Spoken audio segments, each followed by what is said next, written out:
भक्तांनो, जैन धर्मातली दीक्षा ही साधी सुधी दीक्षा नसते.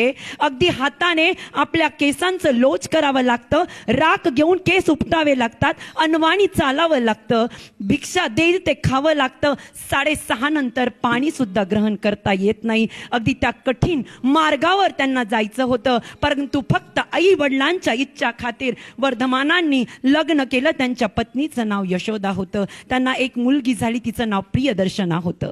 दिवस जाऊ लागले. 28 वर्षाचे असताना वर्धमान त्यांचे आई वडिलांनी संतारा व्रत घेतलं म्हणजे जिवंत समाधी मरण घेतलं.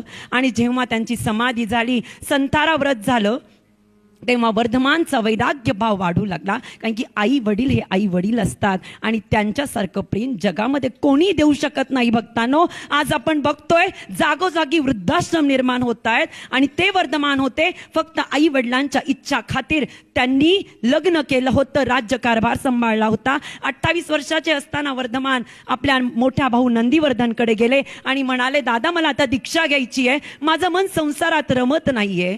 तेव्हा नंदीवर्धन म्हणाले, अरे वर्धमान, आत्ताच आई वडिलांनी देह त्याग केलेला आहे आणि तू म्हणतोय दीक्षा घ्यायची, मी कसं जगू रे, तू मला सांग. फक्त आपल्या भावाच्या इच्छे खातीर त्यांनी वयाच्या 30 वर्षापर्यंत राज्यकारभार सांभाळला. आज आपण बघतोय की जगताना हेवे दावे होतात, तेव्हा दोघे सख्खे भाऊ